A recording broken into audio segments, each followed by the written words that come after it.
Welcome back to the table, everyone. Today we're just going to continue on with the exploration of role-playing games that I'm getting into, and we're going to go ahead and take a look at Pathfinder 2nd Edition. First, I just want to say that Paizo did send this to me for review purposes and to play, so thank you, Paizo, for that. I appreciate the faith that you have in my small channel to do that. And so I just want to share with you all some of my initial thoughts here.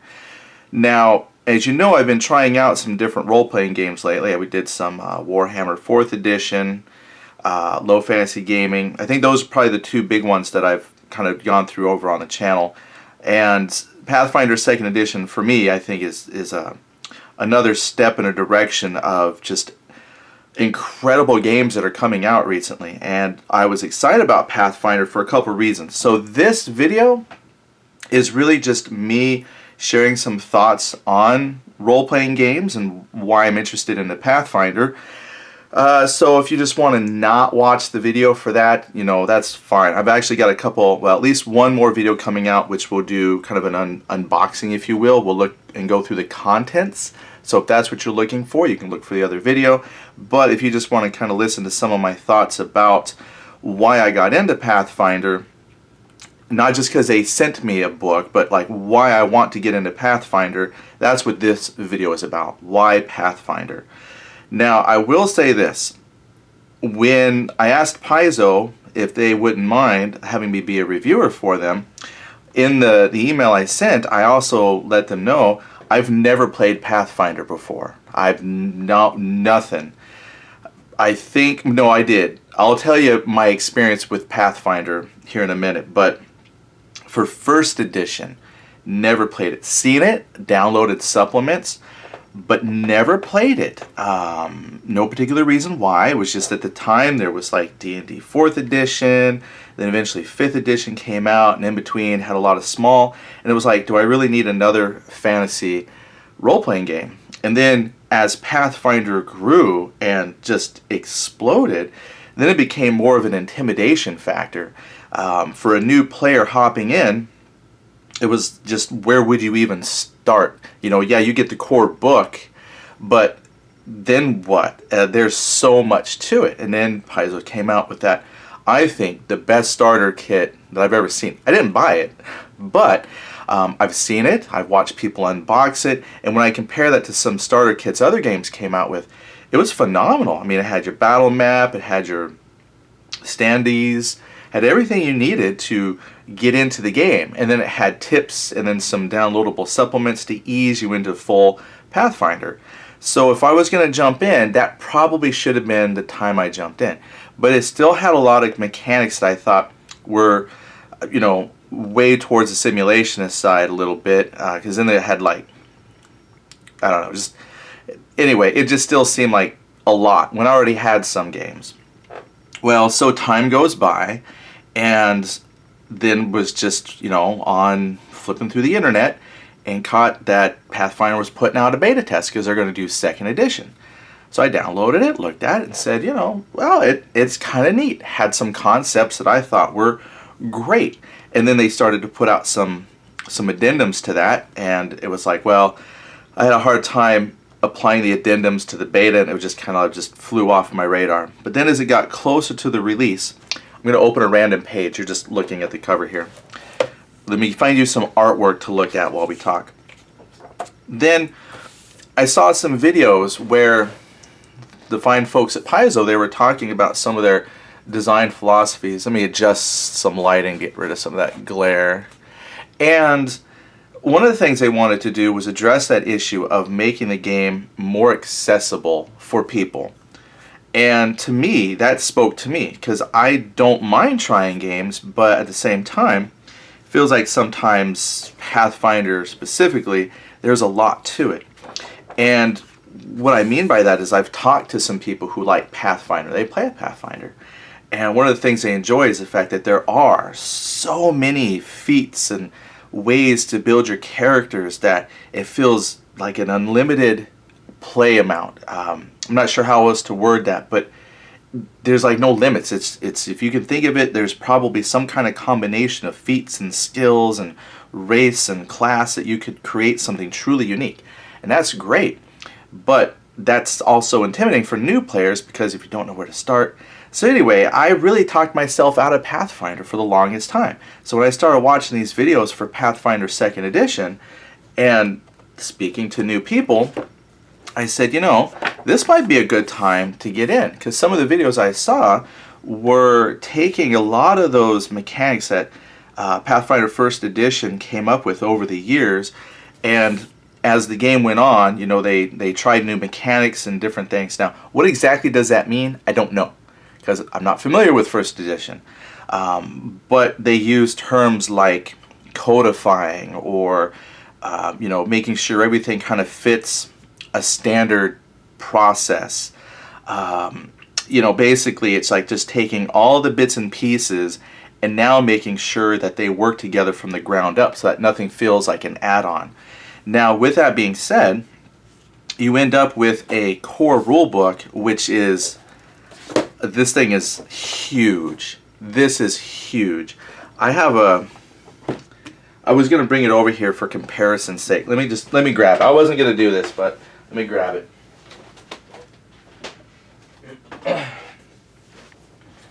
I've got stabilize the camera after walking around here.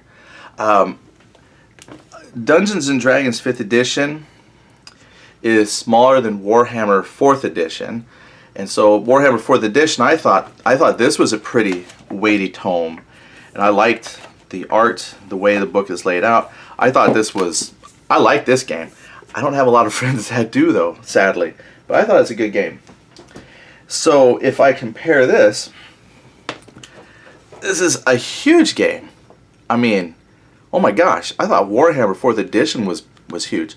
So Paizo put a lot of information into this book. Now, watching some things on YouTube, one of the comments was that I saw somewhere was you're still missing a lot of stuff. You know, there's still a lot of feats and mechanics and rules and things that are not in this book. And, you know, one of the replies was, well, give us a chance. Like, this is book 1 of, you know, a new world of releases, right? So there are a lot of things here above and beyond what you got in 1st edition. So this 2nd edition book is just chock full of an amazing amount of information. And we'll look at that in the other video. Again, this is just me kind of sharing some thoughts here. Now, what is it that I found intriguing about this? Okay, so now that I've got this and I've decided, yeah, let's take this journey into Pathfinder 2nd edition, when I opened it up, I thought, you know, this is actually pretty good. Again, I don't want to compare to some other systems, but there were some things that I said to myself, you know what? This reminds me of the good parts of one game I used to play. And again, they kind of pulled some elements out and brought it here, but I think they did it in a better way. The thing that I thought was really intriguing with the character creation was at different levels as you progress, you can unlock feats for your class. And you have that in other games as well, but they have a really good selection here. And so I thought that was very cool because at some of these levels it says like you get to pick like 1 feat. And there's like maybe 2 or 3 feats per level. So what's nice about that is every class gets to have some unique things to them as they level up. So you actually feel like you're growing and improving. But yet, you and your buddy, if you both play, say, a fighter, you can build your fighters completely different than your buddy. And still be, you know, a valid fighter in the group. So that was really cool, the way that they have advancement in a way to kind of make each character feel unique. The other thing that I really, really like is the way they do stats. Okay, or ability scores, I should call them here. This is what's really, really cool. I don't know if this page will explain it well, but it talks about the ability scores. Here it is. It's right in here. It talks about boosts. Okay, so this is what's really, really neat. So when you start your character, all of your ability scores start at 10. And then as you create the character, such as when you pick your ancestry, you pick your class, and then you're going to get some free boosts. What that means is you don't have to roll randomly for your stats. Let me tell you why I love that. Because when I play with my friends and we randomly roll for stats, we're always coming up with some weird mechanic so that we get something that seems fair, but we don't end up with low stats. Because when I played, say, first edition Dungeons and Dragons, nothing sucked more than just saying, okay, roll 3 dice 6, write your scores all the way down. And at the time, because you didn't know any better, that was fine. Okay, role-playing games were early. So who cares if you rolled a 7 or something? You know, you just put your modifier, and over time you got to realize that those numbers and those bonuses can make a huge difference when you play the game. So when I would randomly roll statistics with my characters, the stats with my friends and whatnot, someone who had better rolls tended to perform better than people who had a little bit less rolls, even if those bonuses were off by 1 or 2 points. That can sometimes make a huge difference when you play. And then that could lead to some people finding ways, again, to tweak the dice rolling to get good stats, but make it not seem like you're just giving yourself all 18. So, you know, then it went from roll 4 dice 6, drop the lowest die. Then I saw folks do like roll 5 dice 6, drop the highest, drop the lowest. That gives you a good median score. Nothing really sucks, but on occasion you still get something really good. You know, lots of ways to basically just say, you know what, just write 18 down the line and we'll call it good. And so this is great. I think this is fantastic. I think I read somewhere that they started this method with Starfinder. Not sure. I don't have that one, but kudos, that's really awesome. So what does that mean? Well, when you start and you're going to pick, say, your ancestry is going to say, okay, like if you're a dwarf, for example, you get like a boost to Constitution, a boost to Wisdom, and a flaw of Charisma. So what that means is you add 2 points to that ability. And that's perfect because you need 2 points to get that +1. Nothing sucks worse than rolling up your stats and getting on the odd number. So like you're getting 13 or 15, so you're just always feel short of that 1 point to get a boost, you know, that +1. So this allows you to begin to kind of tailor your stats based on how your character is built. Not on how you rolled, but on how you build your character. And I love that. That way, every person is going to end up with characters that are, I don't want to say equal, but they're balanced. Now, I will say this, for the purist or folks who hate that idea, who just really thrive on the idea of there doesn't need to be balance between characters. Some people in life are more gifted than others. They do have the alternative dice rolling. It's just that for 30 years of role-playing, I've done random dice rolling. So this I thought was a really cool touch. So I've talked about that for a bit. But anyway, just the base game as you go on, it's got a nice selection of ancestries and then a very big selection of classes. And I have not tried to make sample characters for everything yet, but so far just kind of reading through and flipping through, they all have things that kind of make them feel different from the other classes. So this is like a huge amount of things to choose from just starting out of the base book. So again, it might not have all your combinations of feats and race or ancestry and class, but it's a very good start. Now let me tell you what I thought was cool, building the wizard. I thought this was a nice touch. Let me go find the wizard here. Now in previous game that I mentioned that I really, really love, the thing that they did, and I talked about this with my brother-in-law. A lot of games I play, you take the fighter, for example, and sure, there's some things you can do to build them behind the scenes, but when it comes to like combat, everybody gets to do something. The fighter, their turn comes up, and it's like, okay, I roll my die 20. Oh, I missed. Okay, next person. Oh, okay, next person is the thief. Well, then it's like the thief. It's like, oh, okay, cool. This is the first turn of combat, so I'm going to take my backstab, shadow meld, sidestep, double damage for first attack. They start rattling off all these things that they're going to do to get some kind of maneuver bonuses in combat. It's more than just simply saying, okay, I rolled die 20 and missed. Now they're calculating different things they want to do. And it's like, well, gee, how come the fighter doesn't have fun stuff like that to do? And then you get to the wizard, and the wizard's like, well, let me flip through my spell book, and they're looking over, they're plotting how they can do things. And again, it always felt like all the classes had things to do beyond the fighter. Now, I know in some games you eventually start getting that. You know, they start giving fighters some options and maneuver dice and things like that. But in a previous game that I played, they kind of made abilities for everybody.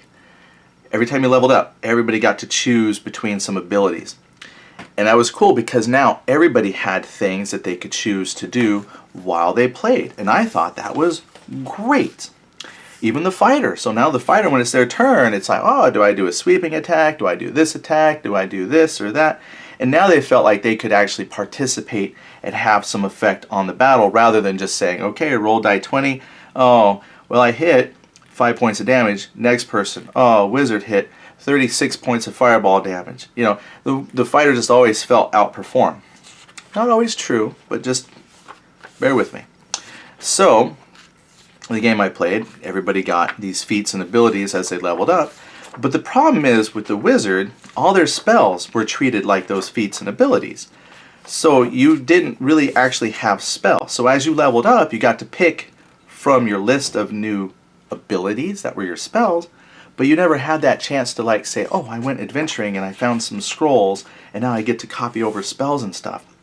So what I liked about this was the wizard, as it levels up, you still on occasion get to look, I'm trying to find some here, some feats as you level up, but those feats don't replace your spells. These are things that enhance your character. So you still have a very big selection of spells to choose from, and that lets you go back to the idea of adventuring as a wizard where you can find scrolls and dusty tomes and get yourself additional spells. It's not just based on the fact that you leveled up. So this is, like I said, to me, it's like taking a lot of elements I enjoy from previous games I've played and then doing them right. That's why I'm really excited to get into this. Well, I haven't really showed you anything. I just flipped through, let you look at some pages, and like I said, this was just me kind of talking about, sharing why I'm excited to get into this. And I think I'll leave it at that. This is, you know, pretty lengthy as it is, just kind of talking about why I want to get into Pathfinder 2nd Edition. So this is a good starting point. My gaming group, we're going to play, there's like a free downloadable scenario. We're going to play the scenario, then I'll share my thoughts on that after we play. Now, to do like a proper review, I'd have to play this for a while, I think. So if I come back and talk about the play experience and whatnot, that'd probably realistically be more first impressions. Now, the other video I'm going to do is talk about the components, the things inside the book. So this first video I did is just me sharing the why and the beginning of the journey. So if you watch this, I really appreciate that. Go ahead and look for some more videos coming out for Pathfinder 2nd Edition and leave your thoughts. Where are you in your role-playing journey? And you know, we'll talk to you later. Thanks a lot. Bye. If I can turn this off.